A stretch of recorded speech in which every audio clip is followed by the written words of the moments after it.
Good morning, everyone. Thank you very much for being here for this presentation, for this session. We are here today and talking about this session on water and food security, innovative water data solutions for water and food security. This session has been convened by the Food and Agriculture Organization, by the United Nations, and the World Meteorological Organization. And so in this session, we're going to have two parts. We're going to have the global aspect of it and the national aspect. We have speakers here today from the Food and Agriculture Organization, from the World Meteorological Organization, from the Danish Hydrological Institute, from the Ethiopian Ministry of Agriculture, and from the Jordanian Technical Affairs at the Jordanian Ministry of the Water and Irrigation Ministry. Online participation will be here. We have a hybrid session here today. Online participants cannot speak, but can provide comments and questions through the chat box. So here we're going to be presenting some of the innovations in the water data portals and tools to integrate geospatial data in the water statistics at the global, regional, and national level. We also want this session to be a way to enhance collaboration for improving water data in different initiatives. And with the global and national aspects of this session, we'll have 10 minutes for each speaker to bring their specific themes and perspectives for the uses of data for water and food security. And so, to start with the global aspect, the global part of this session, we're going to be starting with towards a global water data portal.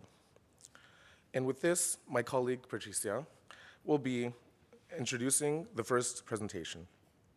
Patricia is the AQUASTAT coordinator at FAO, and with AQUASTAT, the FAO's global information system on water and agriculture, Patricia will introduce some of the water data tools of FAO and present the new initiative to establish a global water data portal. And with this, I introduce my colleague Patricia to come to the stand and to present. Thank you very much.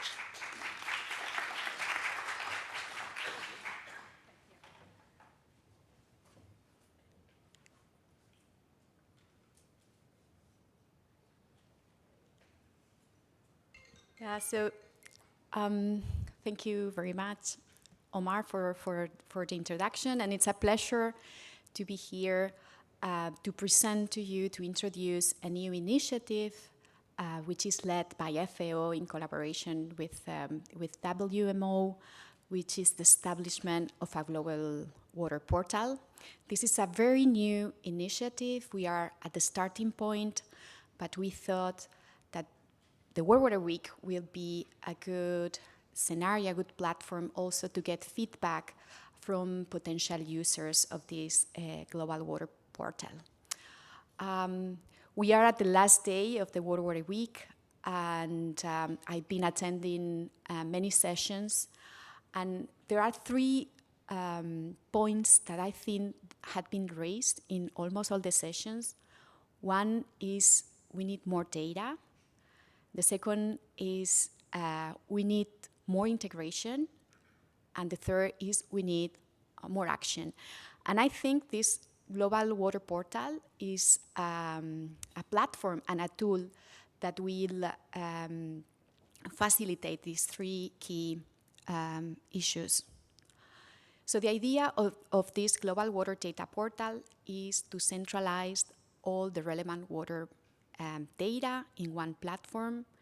I mean, you are probably users of many databases and geospatial platforms, and you know that each institution, each organization has its own database, and sometimes it's very difficult to know what the other institutions are doing and how to integrate all this information. For instance, FAO has information on water for agriculture, UNEP has information on water for environment, for ecosystems, WMO on climate.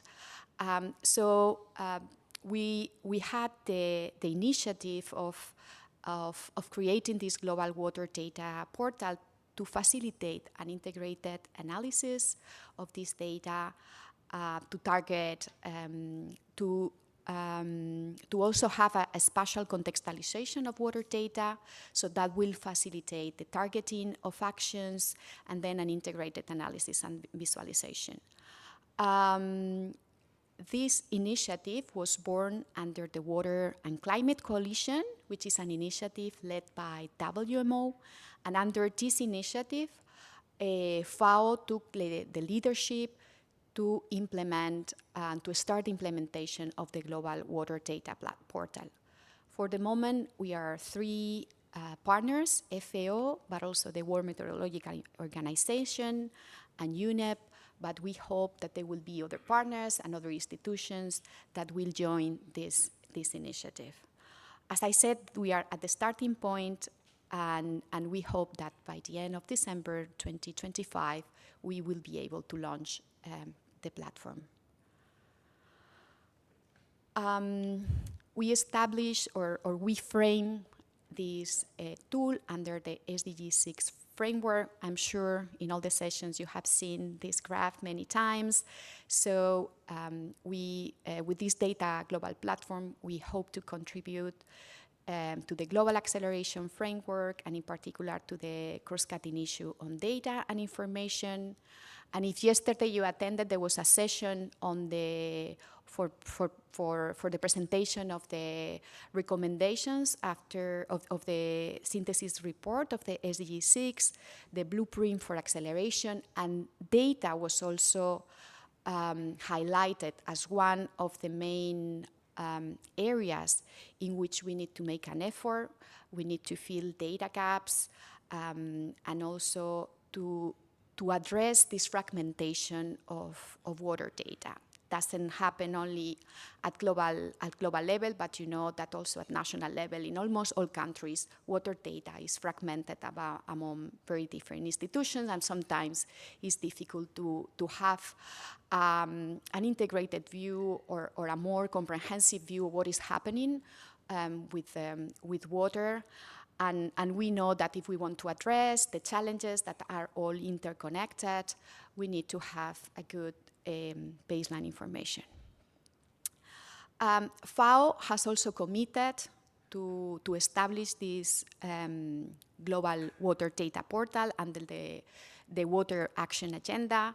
So it's a formal commitment, a real commitment, in which also FAO is devoting some resources to enhance the collaboration among UN institutions, but also with countries that want to share their data.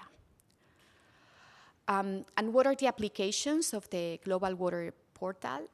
First of all, can serve to have a more integrated monitoring of water resources, can also serve as a early warning system. As I said, will be a geospatial platform, so that will allow us to identify spatially and locally what are the hotspots, considering different thematic, water quality, but also water stress or climate risk. It will serve also to assess the climate change impact and design adaptation strategies. It will serve to help ecosystem management, to provide farmers and irrigation managers with real-time information on water productivity. And in summary, we hope that this platform will facilitate cross-sectoral and transboundary cooperation and facilitate data-driven decision-making. The idea is that this global water platform will be hosted in AQUASTAT IT platform. Doesn't mean that will be under FAO, under AQUASTAT, but we will be using the IT geospatial platform that FAO has developed in the last year, and this is one of the most sophisticated geospatial platforms. So what will be, I would like also to present what will be FAO's contribution in terms of data in this platform. So many of you may know AQUASTAT. AQUASTAT is the FAO's global information data on water and agriculture. It's a very old program that exists at FAO since 1994, so FAO has accumulated a lot of experience in collected data already for 30 years. And AQUASTAT is composed by two platforms. The first one is the statistical global database that probably many of you know. And we have developed also recently a geospatial platform that we call AquaMaps that also contains the WaPOR tool, which uses remote sensing for water productivity. My colleague Livia will present more in detail what are the features and the applications of the WaPOR tool, and I will focus on the statistical database and also in AquaMaps. As I said, AQUASTAT is one of the water flagship program. It has this powerful IT platform and as I said, has a lot of experience. So we thought that it would be a good system also to host the new global water platform. FAO also has the mandate to collect data on water. In the Article 1 of FAO's constitutions, the FAO members ask FAO to collect, analyze, and interpret all information related to food security. And as you know, water is an essential input for food security. And another important aspect of AQUASTAT is that we are responsible of collecting data and monitoring the two indicators of SDG 6.4 on water stress and water efficiency. And this allows us to strengthen a lot the collaboration with FAO members, with countries, so that makes also, that facilitates how the data is updated. AQUASTAT, the statistical database, has a special coverage of 193 countries. We have data from 1961 to 2020. And we have also data related to the availability of water resources, but also the water uses by sector, by source, and also the irrigation, area of irrigation. How we collect the data and validate the data. So we do that every year. And as I said, the collaboration with the countries is essential on this for the maintenance and updating of the statistical database. So in 143 countries, we have a national correspondent that is our focal point, and that communicates with AQUASTAT to send the data that we collect through a questionnaire. This national correspondent has the role of coordinating internally all the data which is needed to update AQUASTAT, but also the two indicators, the water stress and water efficiency. There is a process of water validation, always in collaboration with the countries, and I stress this issue because these are all official data. And then all the data are published in the AQUASTAT information system. We just launched a new dissemination system under this new IT platform that you can consult. This is the address of the statistical database, and you have more than 100 data points and indicators that you can consult by country, and these data are also visualized through maps. And then the second component of the AQUASTAT information system is this geospatial platform where we have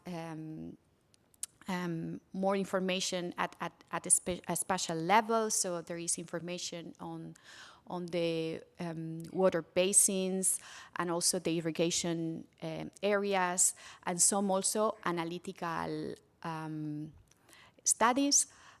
for which we have used mostly spatial modeling. What you see in the slide is an example of this analysis, is the level of water stress, which is the indicator SDG 642, but by major river basin. So this is an example of the information that you can get with AquaMaps. And finally, I would like to finalize this presentation just stressing 3 key points. I think this is, of course, a very useful initiative, but without the collaboration of the governments and institutions to come together with data sharing and joint action, this will be not possible. So we hope that we will get other partners to join this global water platform.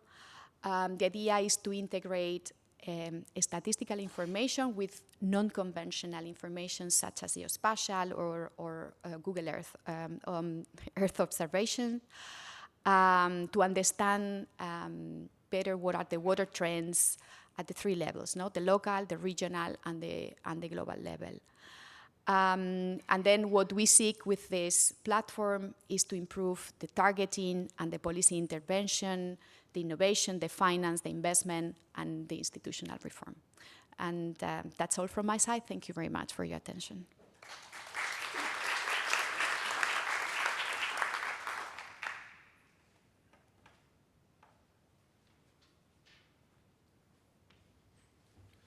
Thank you very much, Patricia, for highlighting I think we've seen through this week that data and information is highly important and very useful, especially for having targeted interventions and being able to make the case for water.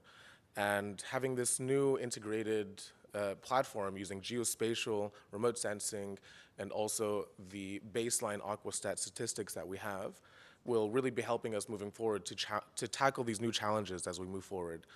And I thank you very much, Patricia, for this presentation. And so now I would like to move forward to Dr. Uhlenbrook, Director of Hydrology, Water, Cryosphere at the World Meteorological Organization. Dr. Uhlenbrook is currently the Director of Hydrology, Water, and Cryosphere at WMO, and he has, among others, has experience working for UN World Water Assessment Program, teaching hydrology at Delft University of Technology and IHE Delft. And with this, I welcome our colleague up to the stand, and I will open your presentation shortly.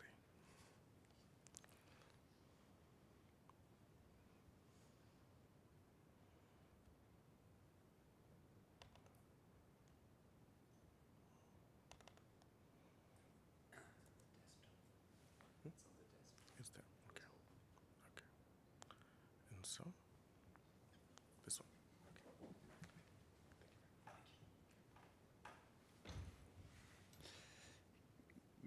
No, not this one.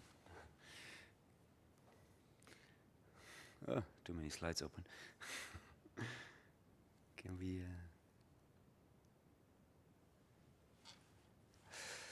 Good. Thank you so much for the introduction, colleagues, ladies and gentlemen. A pleasure to speak 5 minutes about generating data and information to consistently assess the state of water resources across different scales. I will speak about global scale, but also regional, national, even basin scale today. Quite a number of colleagues have been contributing to this, on and off over the last years. I think the slide is not big enough to list all the names, so just listed my colleague who's supposed to be in the audience, Zolakna, but she's not here now. But really acknowledgements to a number of colleagues. Hydrological data, it's one of the most wanted things we have. Just many people want to have need for their assessment, needs for their investment plans, needs for so many reasons, which was just presented by Patricia. But it's also a very rare species, and it's actually on the red list, distinctive. Going to distinct properly. You see here on the figure, I just want to remind everybody, this is only for global runoff data, not discharge data. The more dots you have, the more records you have. The dark blue indicates, they are still measuring, continuously measuring, and the more reddish and orange it gets, the shorter are the records, And you see really most of the data is in North America and Europe and parts of Latin America and some other regions of the world. But actually in many parts of the world, we have too little, and about 2/3 of all the hydrological gauging network worldwide is declining. Yeah, that's really a major concern. And from the members of WMO, which are the operational hydrological services often, you see here what is often measured, and even many measure water level, but quite a number don't even measure water level in their country, or even don't make that translation from water level to fluxes on discharge. This is only for the runoff data. I just want to remind us. What we have been working on, and really it gets a lot of traction at the moment with the member states, is this HydroSOS system. HydroSOS stands for Hydrological Status and Outlook System. So it's a consistent way how we assess the hydrological status of a river basin and maybe of a country or even globally. I'll show a couple of slides in a second. And also how we provide seasonal to sub-seasonal outlook. So what will happen in the coming days or month?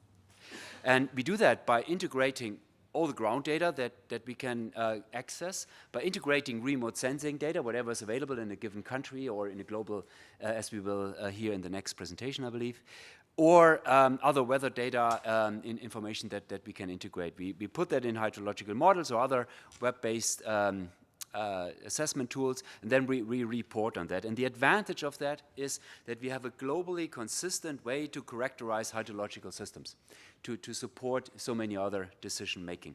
And we do that for nowcasting, so what is the status now? And if you update that every day, you know, you have a kind of a continuous updating of the evolution of the system, and you also try to do that for seasonal to sub-seasonal predictions. So not the long-term climate prediction, that's a bit out of the scope here, but the coming weeks to months. We agreed on 5 parameters for now to characterize that. It says water quality here, but I need to put that in brackets because we don't have a method yet to report on water quality.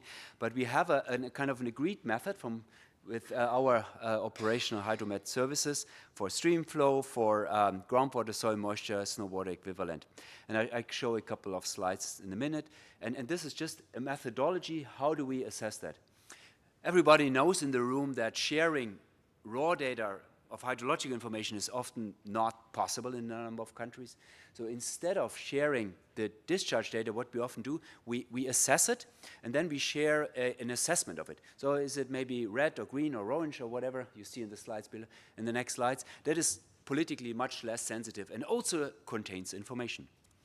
Example from the UK. A lot of the thinking comes from the UK. This is last summer, many of you who were in Europe, there was a very severe drought in Western Europe. It was 6.2% of the Swiss glaciers were melting away during that summer. It was really hot, hot, hot. And what you see is the situation in August last year in the UK. Maybe you see here, this is the 1.5 years of discharge record, and you see this is the DNG discharge, and you see here the red from blue. Blue is for a given date, according to the methodology, very wet, while red is very dry, and everything is in between, and these are different percentiles. So if it's between 25 and 75% percentile, we give it a medium color, and then the other colors are color-coded. And you see here that in this situation, the whole of UK was very, very red, so very dry, and it was even exceptional dry, lower as ever experienced before. So in the UK, sharing of streamflow data is not an issue, but in other countries, you would just get the color coding, and it still informs water managers. You might remember some nuclear power plants had to be shut off last summer because there wasn't enough cooling water, and energy security was really was not given anymore. So it was really important to have this information. Example from Dominican Republic, now on a monthly basis. Again, this is now casting the situation in January, and again, you see here different color coding for different river basins in the Dominican Republic. And overall, we are busy with some 60 countries at the moment where countries agree to this and want to have this assessment, find it useful, and it's always very much country-led, and we work with them in applying a consistent method, which we then want to report to the Global Water Portal as it was described.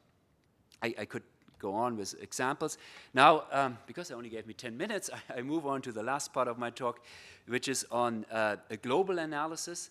And this is the cover page of the global report. We issued the first State of Global Water Resources report end of last year. It's like a hydrological yearbook many countries used to do every year. And we kind of synthesized the water situation in the world for a given year. And in press at the moment, we have the 2022 report. it will be September, October till it comes out. It's too long, but till the water data becomes available, there's a significant time lag. We would love to report in January on last year's, but that is at the moment not possible. But we do report on that. The main objectives is, somebody said, the main objective is just to demonstrate that it's possible to do such a report. and we did last year, and it was a kind of quantitative assessment, show you a couple of results in a second. And it's a stimulus to share and to put emphasis on monitoring and making data more and more available. Last year, we had about 40 online gauging stations which went through an updating of the rating curve, and so we had more stations, but not all could be used. And this year we have 280 which we could use. Available, we had 500 something, and but we couldn't use all because we have strict quality assurance criteria, and that kind of reduced. But still, from one year to the next, 7 times more discharge measurements to validate. As we have only a limited number of measurements, we use a lot of modeling to do these pictures, which I'll show in a second. Therefore, we have a global modeling community, which are the best or most, credible global operational hydrological models. So really operational, updated all the time. And we have a community bringing that together, we facilitate that, do an ensemble of them, average somehow, look at the agreement of the models, and so on and so on. And then whenever we do not have station data, we use modeling. Yeah, that's roughly how we work. Some results here. Again, this is impressed. This is for some 1,000 something basins worldwide. The situation of the hydrology last year, the average runoff. Yes, I know hydrology is all about the variability, but on a figure, it's a bit difficult to show. What you see is the mean annual stream flow for different parts of the world. You see that it was like 60+%. It was either below or above normal, almost 60%. You see the La Nina signal from last year with a very drought conditions here, for instance, in the La Plata Basin, or wetter conditions in other parts of the world. You see a very persistent drought, which we reported in the 21 report as well. The 22, it continues. Greater Horn of Africa with very dry conditions, and I spoke about Western European droughts before. And yeah, you see these patterns. Yeah, if you break down to monthly, and so it becomes more informative.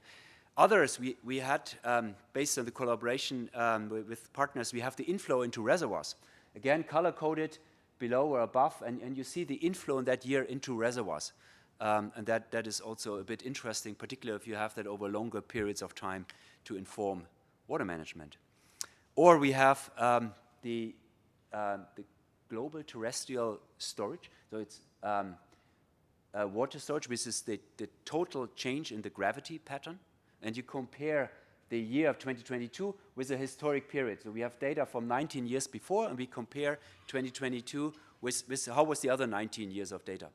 Yeah? With the runoff, it was 30 years of data. So we have a climate period of 30 years, and we always compare how was 2022 doing with the other 30 years. So to color code that meaningful. And you see a change in storage from this 1 year, and you see some ups and downs, and often it is the overuse of groundwater or the melting of snow and ice, what you see in the gravity changes, and then you can interpret that as water change. We have also monthly breakdowns of soil moisture. We couldn't, the data which on soil moisture was too limited to produce anything meaningful and global scale. We are working with the International Soil Moisture Network to get more next year and synthesize that all in this report. These are all simulations only, but you see here patterns. And if you would have more time and you read our report, of course, in October, you see that the patterns translate. So the change of the rainfall, change in inflow to the reservoirs and runoff and soil moisture and evaporation. And with this, I would like to close. We believe this is a useful exercise. It gets traction, and this kind of peer pressures between the country. Though we have many more focal points now who want to contribute, and we really see that. And it's a consistent, it's a simple way of characterizing hydrology, but it's consistently across basins, across country, across the globe. So we believe this is useful.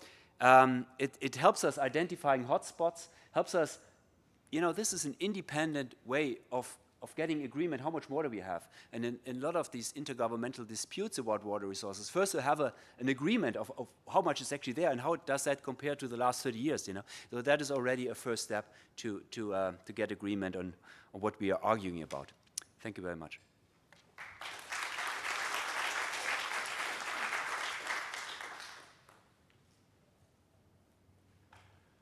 Thank you very much, Stefan, for this presentation, and again, highlighting that data and information is just so incredibly highly important, and that now with this first report that's been published, that we have this kind of, as stated, this kind of year in water storage, this yearly kind of, this report that kind of highlights the changes in water in different countries is really important to not only guide intergovernmental discussions, but also, again, highlights this way to be able to discuss water and to be able to come to the same table. And with this, I want to introduce our next speaker, Bertrand Richard, who's the he works at the water resources, he's a water resources specialist and focal point for river basin organizations at the Danish Hydraulic Institute. He's a water resources specialist at DHI with 15 years of international experience in water resources management projects in which advanced digital solutions are implemented for basin organizations, national water resources commissions, hydroinformatics centers, public and private water operators, and for water operators for better management of water resources at various scales. And with that, I bring my colleague to the table to have his presentation. Thank you.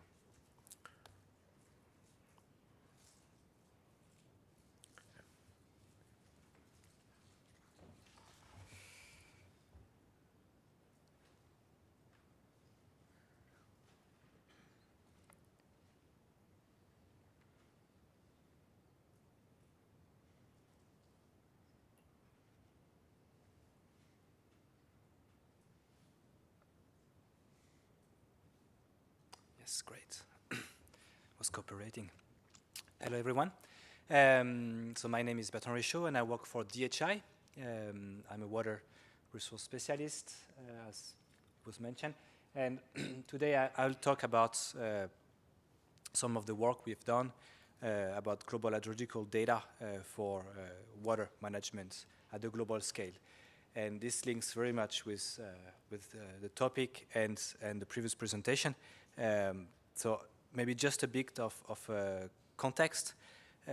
We are here because, as it was mentioned at the beginning, there is a need to have a global and consistent water information system. We all know that there are many systems talking together. In sometimes we hear there is too much data, but in other cases we also hear there is not enough data. So there is definitely a challenge with data. And for that, DHI has committed to accelerate the use of digital solution for a sustainable future of water. And DHI, we are a technology provider. We are mainly known for water modeling work. And one of the work we've done in our research and innovation in the past year is the development of a global hydrological model that can provide a starting point for water assessment. So I think this links also quite well with what was presented just earlier, because we can see a decline in hydromet data around the world, and we have seen on the map where this is happening. So this is basically a tool and a model that is helping to make use of all the global data sets that are increasing at the moment. And at the same time, we have a decline of more local hydromet data. So what we have done here is basically to use all these global data sets to calibrate based on physical information global model.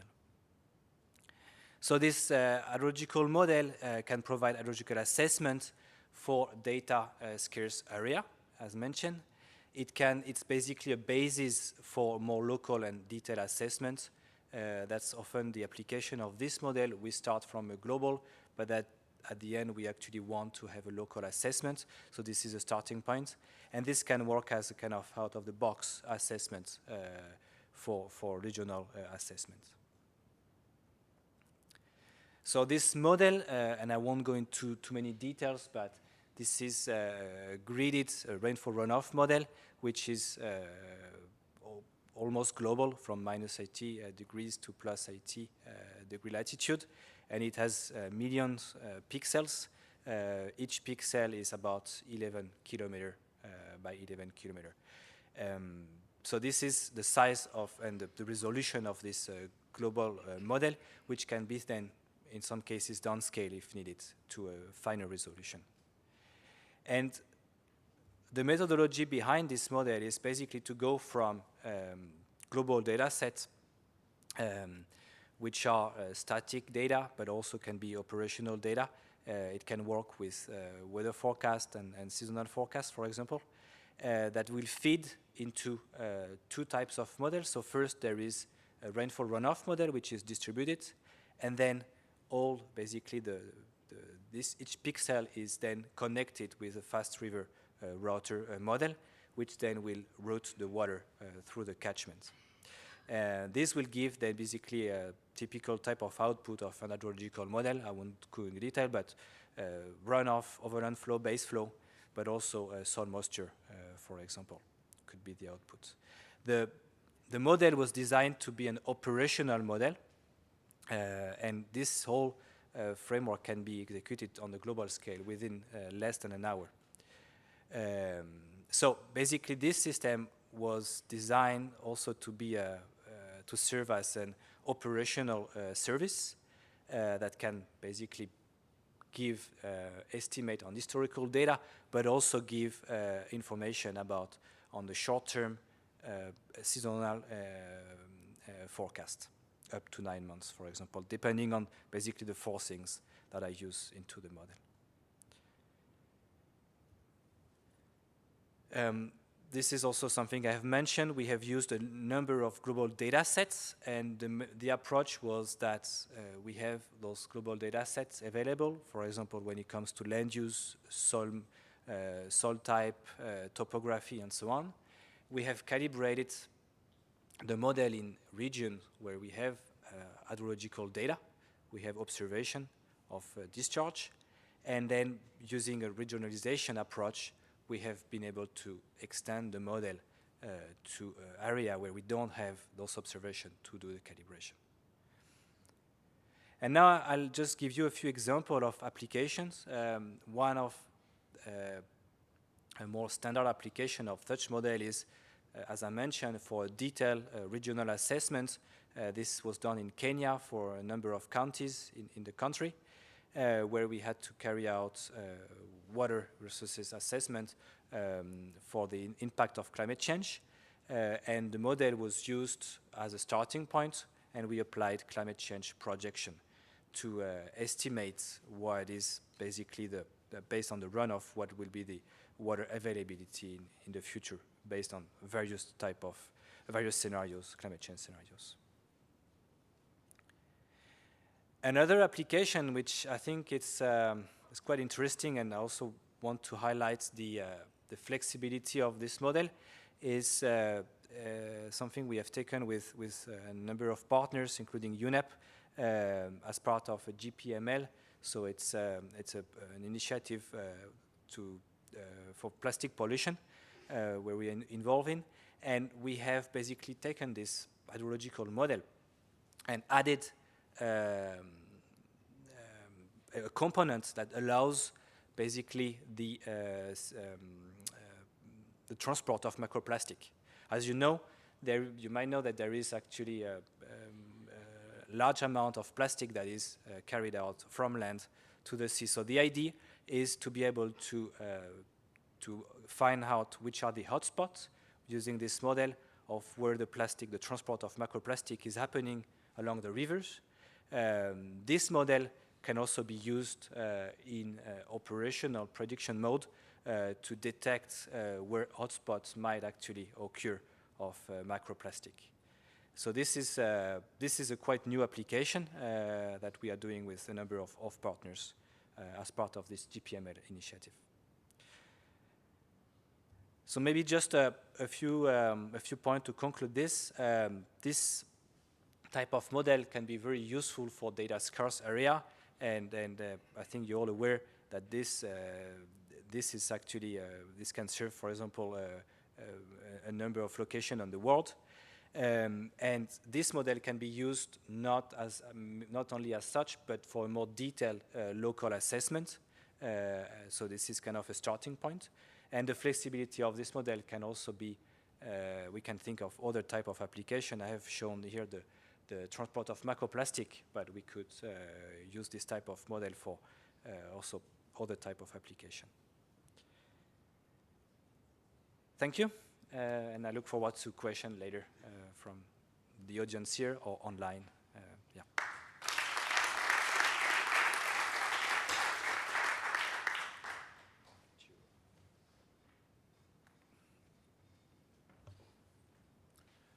Thank you very much, Bertrand, for this presentation. I think we know that data scarcity can be quite a difficult issue to tackle, especially in the water sector. And with these models, especially as a starting point and in data scarce areas, and with these examples that we've seen, I think we can look at how all of these different databases and data in general in the water sector and how we're moving forward can be used together to make targeted interventions and to understand where we're moving into the future. And with that, and with all of these different data sources, innovations, and platforms that we're bringing together and presenting on, I would like to introduce the next speaker, my colleague Livia Pacer from FAO, who is going to be talking about the global monitoring of water productivity in agriculture for the FAO WaPOR project, the new open access portal and data. Thank you very much.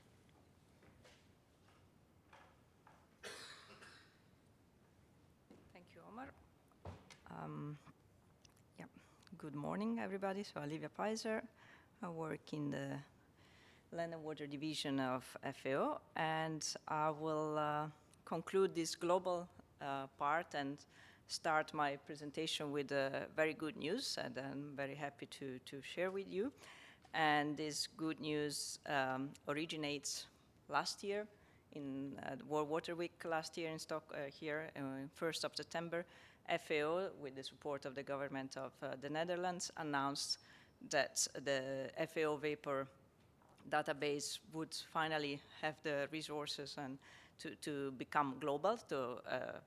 From Africa and the Near East, we would finally be able to cover a global extent, and this announcement was then followed by a commitment to the UN Water Action Agenda later in March. And finally, speaking of actions and accelerating actions, I can finally say that 1 year later, we can now say that this global extent is coming. This is fresh from the oven, literally, the first snapshot of the global coverage of the vapor data. This is a map of daily evapotranspiration at 300-meter resolution. This is 1 year ago, 23rd of August. And this data is, of course, 1 day. Then it needs to be processed and compiled. So we will public the database completely and make it accessible to everybody during the Rainwater Dialogue, 5th of October this year. So be ready for that. But this linking to what we just heard, if any of you in the room is not fully familiar with what these data can inform on, a map like this evapotranspiration data is really what we need to monitor water consumption in agriculture in near real time at the appropriate temporal and granular detail that we need to inform and improve the way we manage water in agriculture. Of course, this takes a lot of efforts at different stages, because I just wanted to show you what this image looks like when you retrieve it from the satellite. There's so many clouds and so many actions that need to be taken to filter and interpolate the information. So it's not a trivial effort. That's why it takes so long. But that's why it's also so important that we collectively put together our efforts to make this data available to countries and to all of us. And why is this so important? What I showed was the water consumption map. So that is one part of the water productivity concept. Water productivity in agriculture measures the amount of output, so in this case yields, that we obtain per unit of water consumed. So as explained in the chart, with satellite data, we are able to retrieve data on the biomass production of vegetation, and convert that into yield data.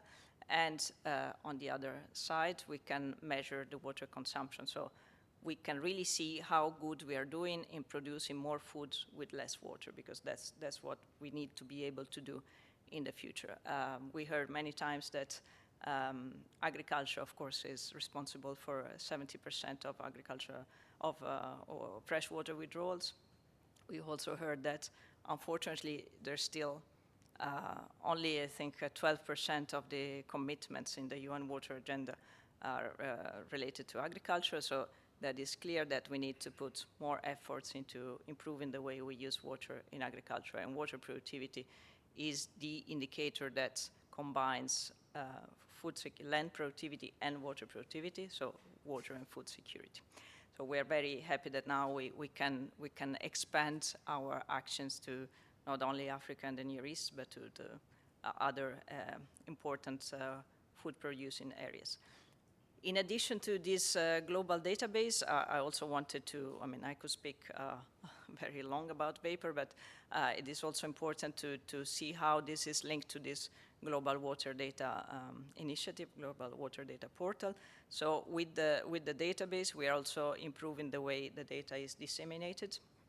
So we are now using the same technology that AquaMaps and AQUASTAT and FAO data are disseminated. So we have this portal that now helps. I don't know if any of you is familiar with the existing vapor portal, but this new portal basically helps users navigate in the data, comparing different areas, comparing data over time, understanding, like in this chart, we are now seeing the vegetation, the growth of biomass in a rain-fed area in Somalia, and we can quickly see that 1 year is doing much worse than the previous year, and this is only in mid of the growing season. So with this data, we can understand very early during the growing season that something is not going as expected, and hopefully plan accordingly. And this is now made easier on the portal. And something that Patricia already showed, but I wanted to highlight that one of the advantages of having this data in the same technology is that it's now really easy to have integration of data. So in this case, we can see that the vapor data is integrated in a huge amount of FAO data. So FAO produces data on food security, livestock, fisheries, trades, so many things that and we have the water data, and we can link it with all other food and agriculture data very easily. And this is done through that. You can, for example, compare. This is the biomass data, the vegetation data in the same area in the Horn of Africa, and on the right part you see the livestock density. That's another FAO famous data source, the livestock density. So this is just one example why it is so important to have one place where all the data are accessible easily. And to move towards the conclusion, I just wanted to show a few examples of what we are doing on the ground with this data. The data from the Vapor portal are made for different levels, different type of users, because we made the data already available at different levels of resolution to 20 meter resolution in some irrigation schemes to 300 meter resolution on a global level. We have different levels of resolution because we have different types of users. So, for example, farmers and advisory services and users in general can get the information they need to improve the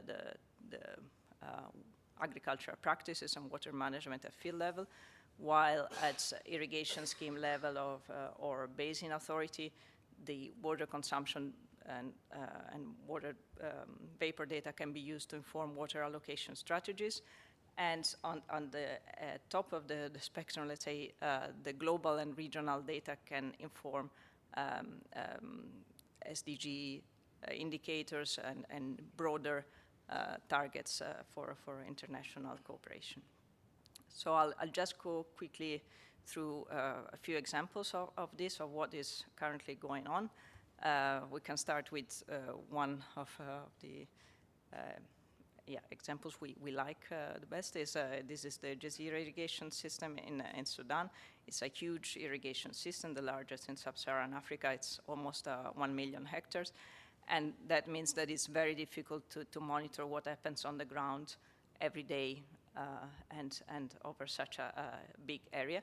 So with satellite information together with the local hydraulic research center, we can see how's the performance of the scheme. We can highlight areas of lower or higher performance. So for example, in the red area of those maps, you see an area where there is both good production, so good biomass production, and a low water consumption. And that is good water productivity because they are able to produce more agricultural output with less water consumption. So this type, and similarly in other areas, they have a different behavior. So with that, we can use the high resolution data of this. In this case, in Jazeera, we have the high resolution at 20-meter resolution data.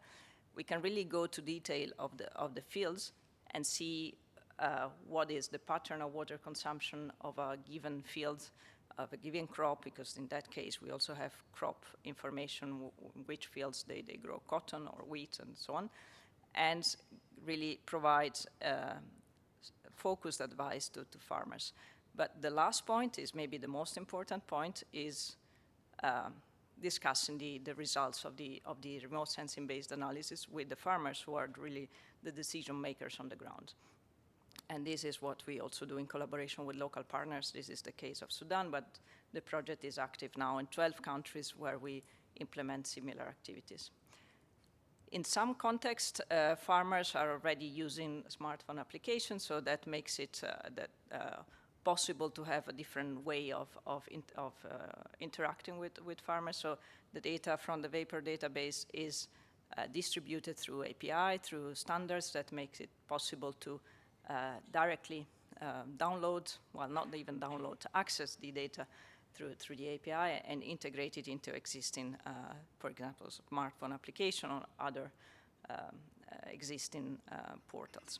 So with that, and the beauty, I think, of a smartphone application is that you can really integrate different type of data sources. So in this case, WaPOR does not produce weather forecast. That's satellite information, don't do that. But you can easily integrate this type of data with weather forecast or market prices, I don't know, any type of data that is relevant to the farmers. And that is also why in the countries we work with, we really co-design this type of applications with farmers to see what they need.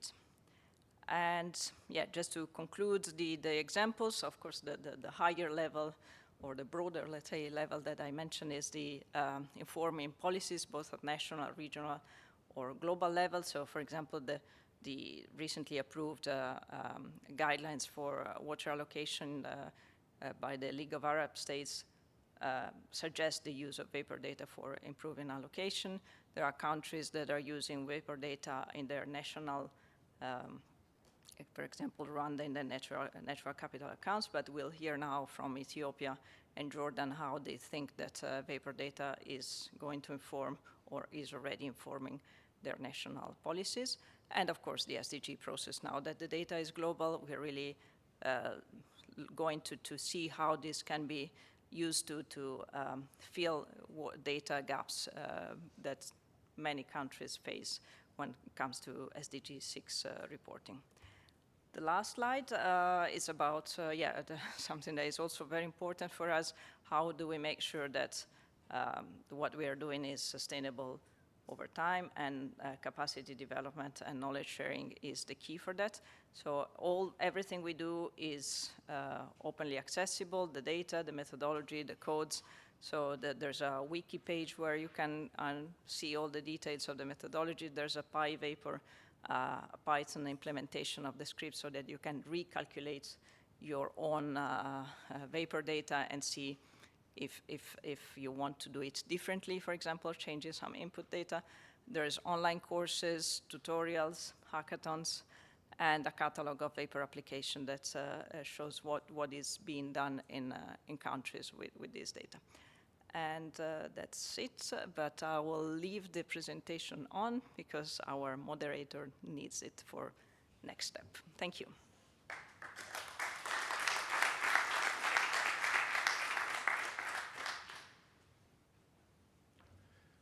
Thank you, Livia, for highlighting and showcasing the now global coverage of the WaPOR global database, and not database, but with this information project. And Livia has been involved since the beginning, since 2016, of the WaPOR project, and has been facilitating the methodology from the ground up, and has now presented the now very successful global coverage that we now have. And as agriculture is the largest user of water, we really have to bring this into the conversation. And to have a little break between the global and moving into the national part of the session, we have a Mentimeter quiz that we would like everybody to participate in. We have the QR code, and we have also the numerical code that you can access through your phones, and to have an answer to these 3 questions. And we're going to take just a few short minutes, as we do need to move into the national section. And with these 3 questions, unfortunately, we won't be able to show the results in real time online on the screen due to some technical restraints we have here, but they will all be posted online at the WaPOR website as well. And so we'll be able to look at the answers in this room and online to these questions, and everything will be posted online afterwards as well. And so I'd like all of us to just take a few minutes just to have a few answers here, and we'll be shortly be moving into the national aspect, the national section of this session.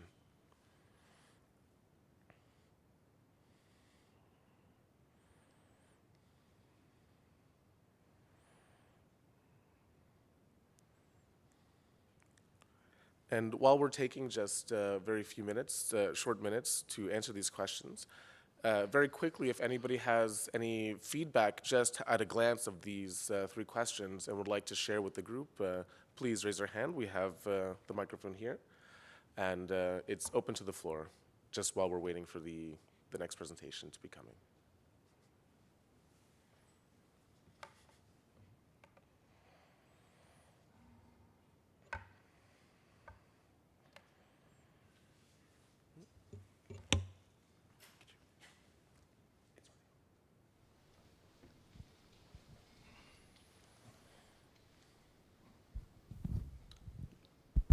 Thank you very much. My name is Abdul Karim from IUMI, International Water Management Institute. My question is to Stefan regarding the global data portal.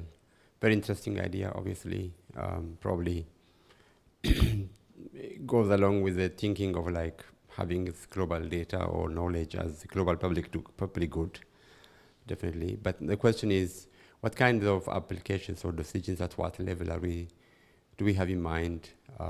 Because this data is really needed at national level or subnational level, at regional level, and the type of data we need, the type of architecture we put in place, I think has to reflect also who the user is going to be.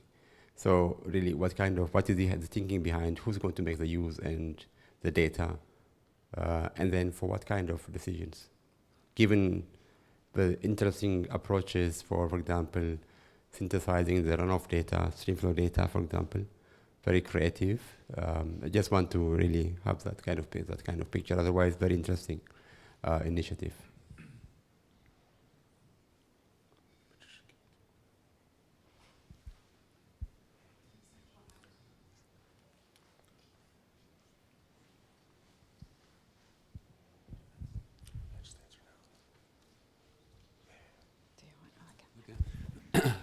Thank you, Abdul Karim.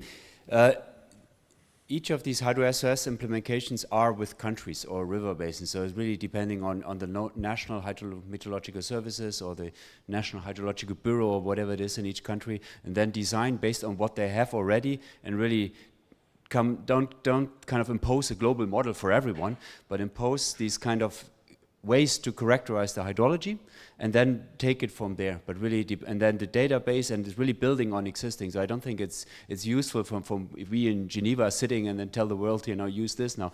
No, it's really building on what is there, which models are there, which data is there, and which ways of integrating and communicating that to the various users. That's the thing. For the global, yes, we put that together, essentially globally together in Geneva. That's true. But I think this agreement of having a standardized method how to report on them is very helpful, because that provides consistency how to characterize the hydrological system. And you can think of much more complicated indicators as well, but we kind of on purpose kept it simple, color coding and so on, and also to ease out the data sharing issue. In terms of users, I think many of us will know ourselves. I brought this one example of if there's a dispute about water resources, having an authoritative voice say, well, this is the best hydrological model, this is the best data that we have, and this is what comes out of it, is a useful input into any negotiation about water resource. That's one aspect. Others are floods and droughts, early warning systems, water allocation strategies, water development strategies for new irrigation and hydropower, etc., and we can continue in terms of use of that. Yeah. If I may complement maybe the response, because I think you referred to the Global Water Data Portal, and this is a very relevant question. I think I put in my presentation a list of applications that are potential for this Global Water Data Portal. We are really at the starting point, so all this discussion have to come now with partners, and we have planned to organize a series of consultations, and for sure IMI will be involved in these consultations also to have a better understanding on what is the information which is needed at the different levels, and also what are the data that we have, what are the duplications, what are the gaps. So I think this Global Water Data Portal is also an opportunity also to analyze what exists, how this information can be better used, and where we have to work more to fill these data gaps. Thank you. I think we'll also have time for questions at the end of the presentations as well. I think we're running a little bit behind on time. So to give the due time for the national presentations, I would like to now introduce our colleague, Elias Awal Mohammed from Ethiopia. Mr. Mohammed is the lead executive officer of smallholder irrigation at the Ethiopian Ministry of Agriculture, a ministry where he has over 15 years of experience in different capacities. Educational background includes irrigation engineering, where he has occupied over the years many positions and is focused on smallholder irrigation, which makes his perspective interesting as it can be a challenge to make data relevant at that scale. And with that, I introduce my colleague here to the floor. Thank you.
Good morning. Thank you very much for inviting me to present the National Management Information System regarding the irrigation developments. So, I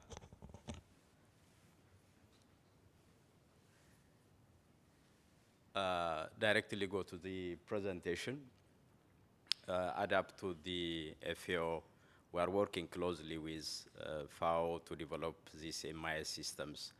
As introduction to focusing on these irrigation management systems in Ethiopia, where the population is directly related to the agricultural sectors in Ethiopia. That's why put here. It's about 150 million population. Still long time we use 15 million hectares for rain-fed agriculture. So irrigation development is very important for the country. The population increased 2.5% annually.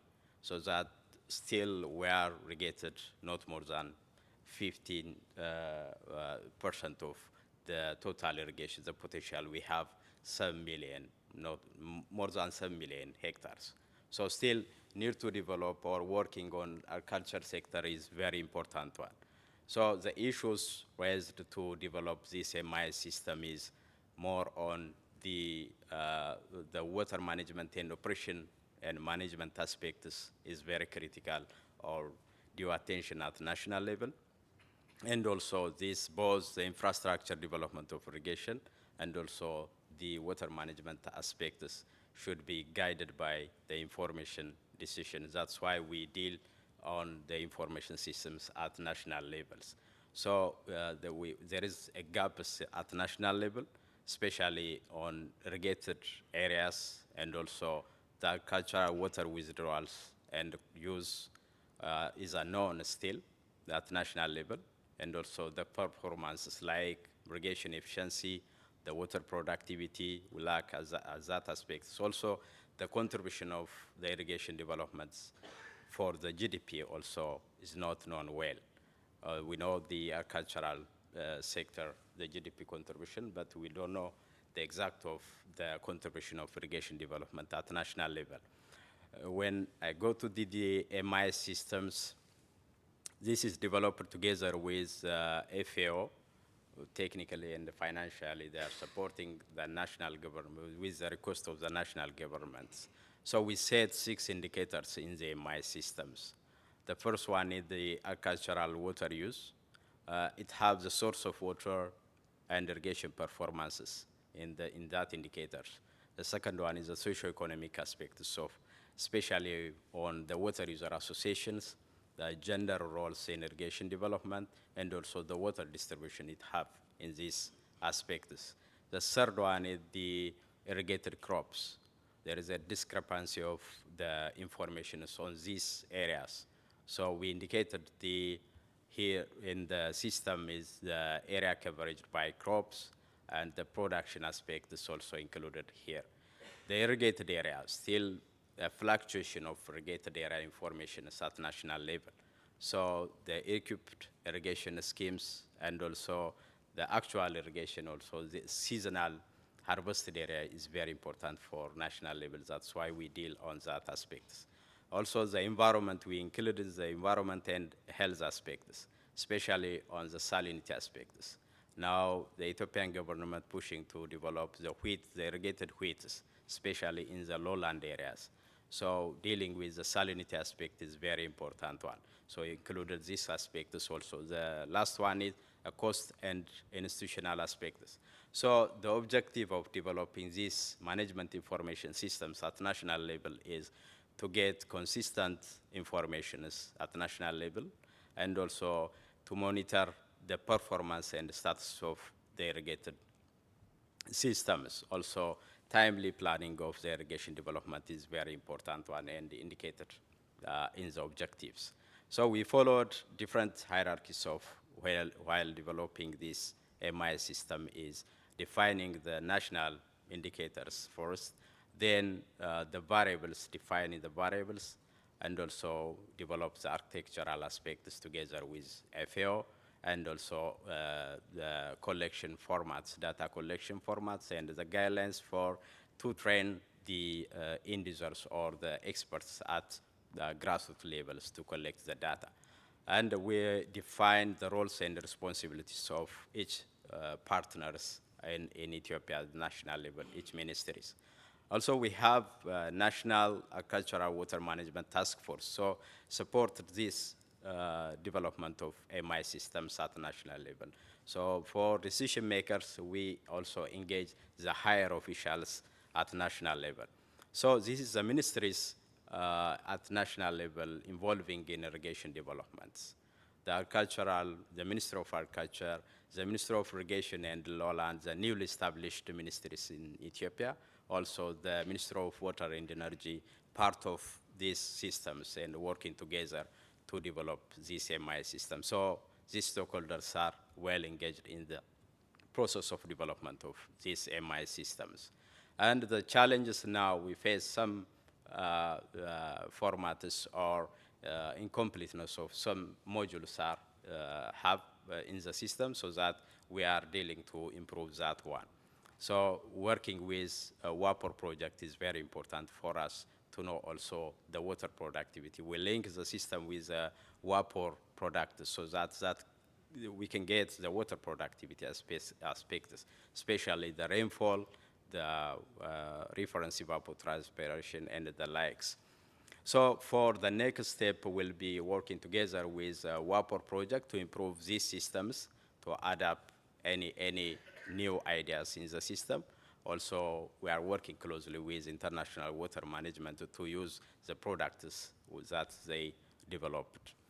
And there is an ongoing initiatives to link with the WaPOR products ground truthing. We are selecting more than 100 irrigation schemes to validate the water productivity from that satellite imagery, then the ground truthing by validating at ground level.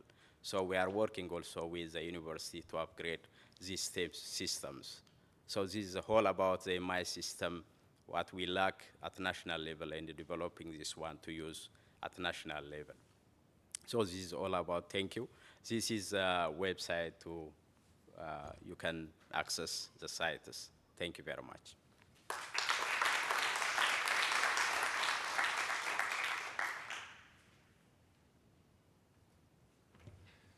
Thank you very much for sharing this national experience and perspective from Ethiopia. And in the interest of time, I would like to go straight into the next presentation, introducing our colleague Dar Al-Momani from Jordan, who is the current Secretary General Assistant for Technical Affairs at the Jordanian Ministry of Water and Irrigation, where he has occupied several directorial positions over the years. He comes from an environmental science and management background and has ample experience that speaks to today's session's topic, such as in groundwater monitoring and in water basin management. And with this, I introduce my colleague to the floor. Thank you. Good evening, everybody. Can you help me with this, please, here?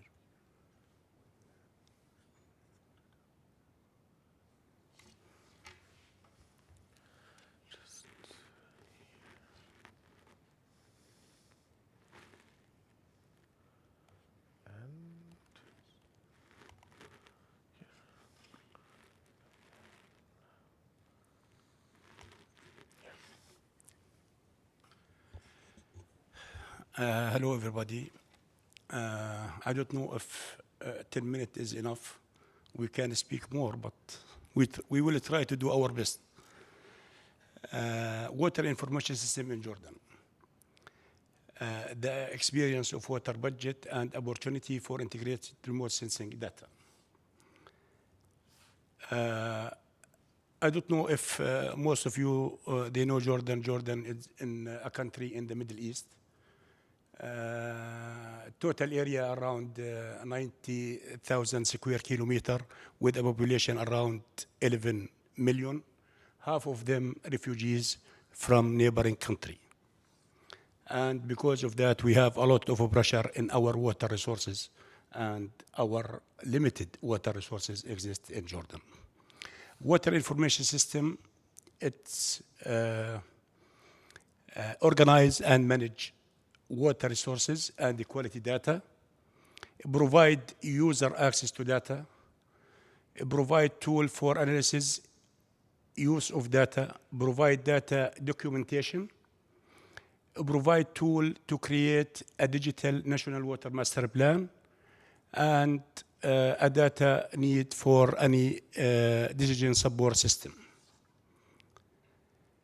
WIS data, what we have in the Ministry of Water and Irrigation, contain all the data, hydrology and hydrogeological, regarding the groundwater, springs, daily rainfall, climatological data, dam information, wastewater, effluent and influent. Data type, what we have, this is the monitoring station, what we have distributed in Jordan. If you can see here, I don't know how this work. Yeah, most of the data here, and we have a gap of distribution of data. And the next project, what we will talk about, it will be help us to fill the gap in related to the rainfall and evapotranspiration in these areas. Water resources, we have groundwater, surface water.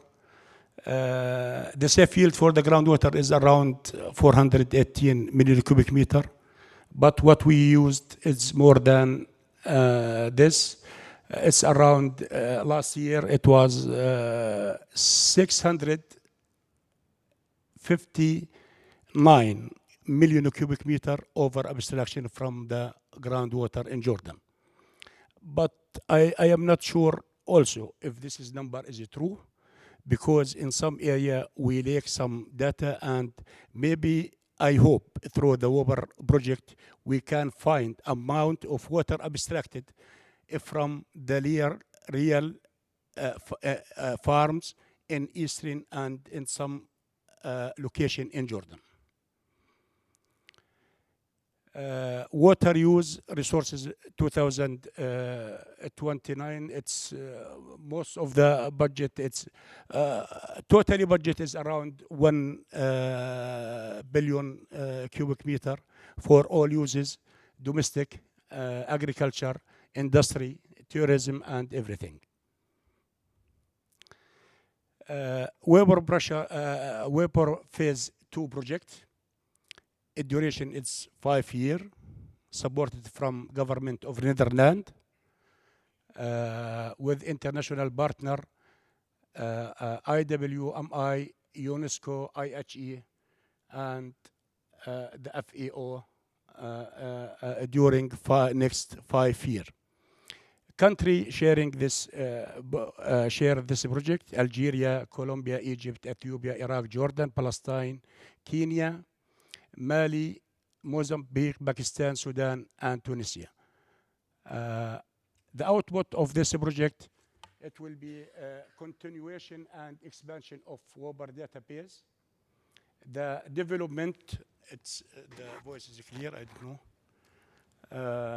The development of new high resolution area, 30-meter resolution or higher, for the monitoring of land and water productivity parameter at field scale. Strengthen capacity in the use of the database, as well as in the use and upscale of the application. Development of application for increased land and water productivity. Data for water budget and water accounting. Water accounting from remote sensing aim to complement the lack of routine water resources data collection and incorporation, spatial distribution, water consumption. WaPOR in the Jordan River Basin describe the use of WaPOR data for water resources assessment. It is challenges and opportunity. Scope of the improving accuracy and integration of the national data sources. Irrigation performance assessment in Northern Jordan Valley. It will be a case study in the Northern Jordan Valley by using WaPOR to define the productivity, adequacy, and equity for different intervention and different farms in Northern Jordan Valley. Result will improve understanding of agriculture water consumption, indicate irrigation hot and cold spot, and identify location for water saving and improve yield. Result will be integrated with the Jordan Valley Authority and the Agriculture Extension Department database. The stakeholder in Jordan, it will be the Ministry of Water and Irrigation, GVA, it's Jordan Valley Authority, and Ministry of Agriculture. Monitoring of groundwater abstraction and recharge. Groundwater abstraction for agriculture in Jafar area, it will be a case study through the WaPOR project. And this is all. Actually, I want to mention that in any study or any modeling, any data, quality of data, the rubbish in is rubbish out. We should work on data, quality of data. This is very important. You can't plan your future. You can't make your strategy if you don't have a real number regarding everything: rainfall, runoff, groundwater abstraction, any groundwater model or surface water model, or any strategy need accuracy and data availability. And we try. Actually, I am in this position from 5 months ago, and I still, from when I start make a survey for our data station, distribution of the data station, to fill the gap and try to fill the missing data what we have. Because if you don't have accuracy and good data, you can't build any model or plan for your future and your strategies. Thank you very much.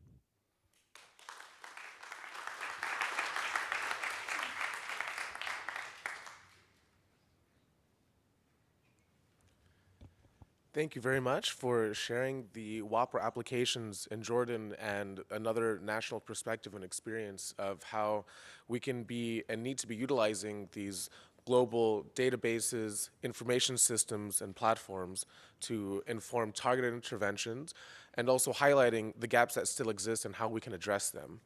And in the interest of time, to allow everyone for some Q&A, I would like to open the floor for any questions for both the national and global perspectives, and coming back to the question we had earlier as well.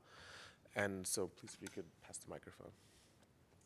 Hello, everyone. Thank you very much for a very interesting presentation. My name is Clarisse Yen, and I was wondering, as many people mentioned, that the data, especially hydrological data, is decreasing. And out of curiosity, I was wondering why.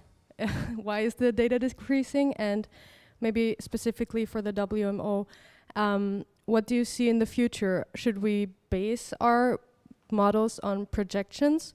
Or is there another way, except for like reporting, like the report you presented, to promote the increase of data and that there is more collection of data? Maybe if you...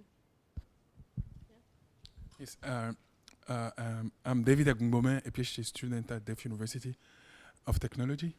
And it's just a follow-up on what she just asked as a question. We saw that the missing stations or data comes usually from the global south. So what is the WMO doing to support these countries to fill the gap? And are you considering using the new wave of cheap, affordable, easy to use weather stations that are coming up? Because one of the question or the main challenge that I've read from literature is that it's difficult for countries to maintain the station that they have in the past. So are you considering these new options or alternatives coming up? Yeah, thank you. Maybe second question first. So as much as we can and as much as resources we get available, we do support countries from the global side in the south in their monitoring efforts through capacity building, standardization of instruments, etc., etc. I agree with you that more innovations are needed to also kind of reduce the cost. On the other hand, quality assurance is so critical, you know, because wrong measurements also don't help us. Are even more dangerous because you feel you observe something properly, but you don't, and then you give wrong advice. So therefore, quality assurance is very critical. In another session, I was asked about citizen science and citizen observatory. Very, very good. It got so much, you know, traction here in the room. Everybody's, oh, that's the way to go. And it is a way to go. On the other hand, quality insurance is very, very important. So would you evacuate part of a neighborhood because of a couple of tweets, which maybe were generated by an AI? so you know, we just need to be, you know, it's just a challenge, and we don't have necessarily the right methods to deal with that. Also with new instruments, we just need to make sure that they are good, and then whatever we can support, we try. But we are there to strengthen the hydrological services, so it's not that WMO sits on huge amounts of funding and builds gauging stations. That, you know, it's not. It's always supporting through the to the hydrological services.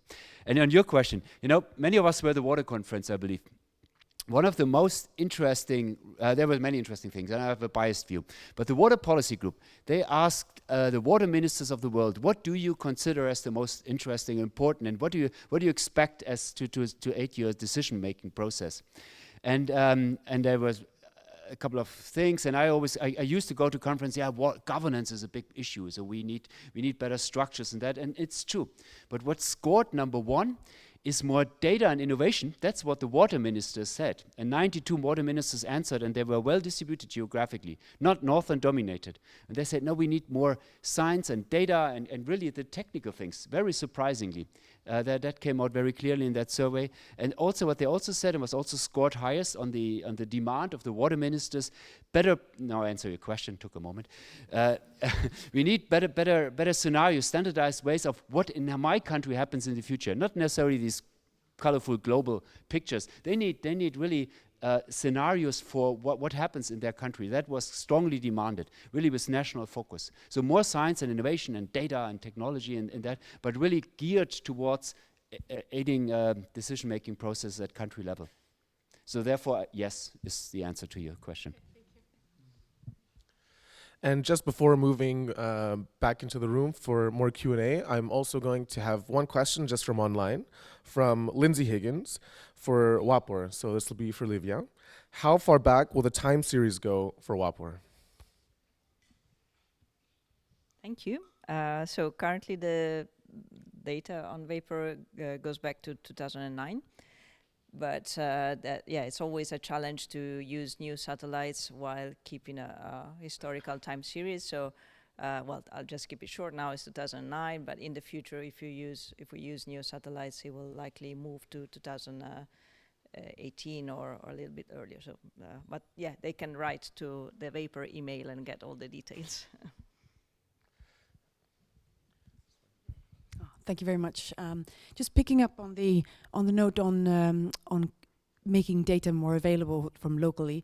So I work on a startup called Water Insight. We're in Southern Africa working with manual gauge readers, so people that are working for government already. And we're facilitating the digitization of their in situ observations. And the quality assurance side is really important, obviously. And we're using different new technologies to try and really ensure that that's trustworthy and usable data. We're working at such a scale that we're getting really high density of observations. But one challenge that we see is that if we were to be able to scale this to other countries, this very low-tech, pragmatic approach, the funding is so high on their requirement due to the quality assurance requirement that there's very little tendering for low-tech, low-cost solutions that are pragmatic. And there's a need, I think, I spent a decade with the World Bank supporting hydromet services, and one of the things is that the risk averseness in the large funding is actually creating a barrier in the market for new innovations to come through. Because although quality assurance has been an issue, there's been so much improvement on it, and there's such an opportunity actually now to leverage some of these technologies. But the large donors, maybe not WMO, but I'm thinking the multilateral banks, I'm thinking large UN agencies that are putting large procurements out there. They really have an opportunity to section off some funding for exploring the scalability of these solutions. And ultimately, it's about hybridity and resilience across the monitoring approaches that could actually deliver and close some of these data gaps. So thanks for letting me share that opinion. Thank you. Thank you very much. And we have officially run out of time, but I saw there was one more hand. There was a question. So if we go very quickly, very concise question. So now we'll have to close. I'm very sorry, but we will be able to discuss just here with everybody that's presented. And thank you very much for coming to this session. And we had to go a little bit over time, but we're very happy that everybody came to this session and talking about the global platforms, innovation, and data, the gaps, how we can address those gaps. And I hope that we can continue this conversation just outside the door. But as we've run out of time, we have to make time and space for the next session that's coming through. So thank you very much to all the conveners and to the speakers. Thank you very much.